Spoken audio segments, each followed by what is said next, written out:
ಮುಂದೆ ಬರ್ತಕ್ಕಂಥ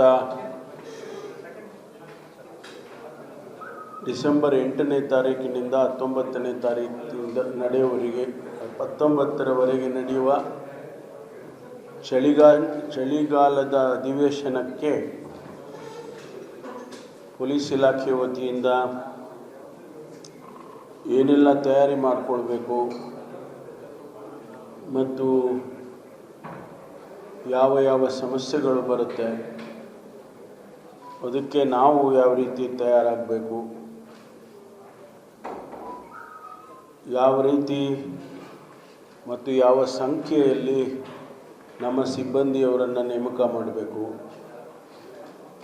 ಅಹಿತಕರವಾದ ಘಟನೆಗಳು ಆಗದ ಹಾಗೆ ನೋಡಿಕೊಳ್ಬೇಕು, ಒಂದು ವೇಳೆ ಆದರೆ ಅದನ್ನು ಯಾವ ರೀತಿ ನಿಭಾಯಿಸಬೇಕು ಅಂಥೇಳಿ ಅದಕ್ಕಾಗಿ ನಾನು ಇವತ್ತು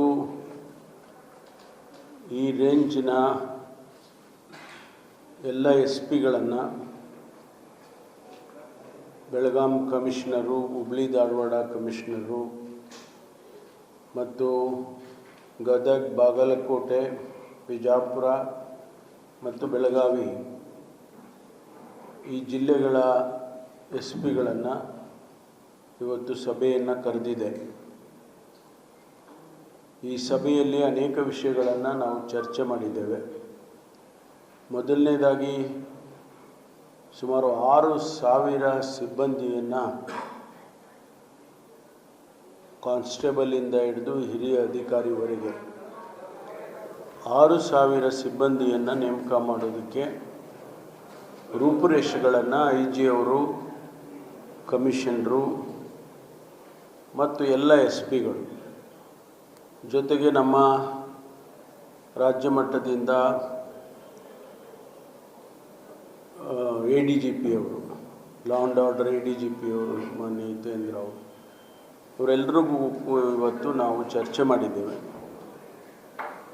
ಸಿಬ್ಬಂದಿ ಕಳೆದ ವರ್ಷ ಏನು ನೇಮಕ ಮಾಡಿದ್ದು ಅದಕ್ಕಿಂತ ಹೆಚ್ಚಿನ ಮಟ್ಟದಲ್ಲಿ ನೇಮಕ ಮಾಡೋದಕ್ಕೆ ಚರ್ಚೆ ಮಾಡಿದ್ದೇವೆ ಮತ್ತು ಯಾವ ರೀತಿಯಲ್ಲಿ ಸಮಸ್ಯೆಗಳು ಬರಬಹುದು ಅನ್ನೋದನ್ನು ಕೂಡ ಕಳೆದ ಅಧಿವೇಶನಗಳ ನಡೆಯುವ ಸಂದರ್ಭದಲ್ಲಿ ಆದಂಥ ಅನುಭವದ ಮೇಲೆ ಇವತ್ತು ನಾವು ಚರ್ಚೆಗಳು ಮಾಡಿದ್ದೇವೆ.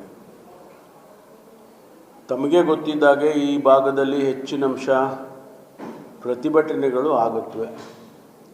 ಅದು ರೈತರದಿರ್ಬೋದು, MES ಇರ್ಬೋದು, ಕನ್ನಡ ಪರ ಸಂಘಟನೆಗಳಿರ್ಬೋದು, ವಿದ್ಯಾರ್ಥಿಗಳಿರ್ಬೋದು, ಈ ರೀತಿ ಅನೇಕ ಪ್ರತಿಭಟನೆಗಳು ಮೀಸಲಾತಿ ಬಗ್ಗೆ ಆಗ್ಬೋದು, ಇದೆಲ್ಲ ನಡೆದಿದೆ ಹಿಂದೆ ಎಲ್ಲ.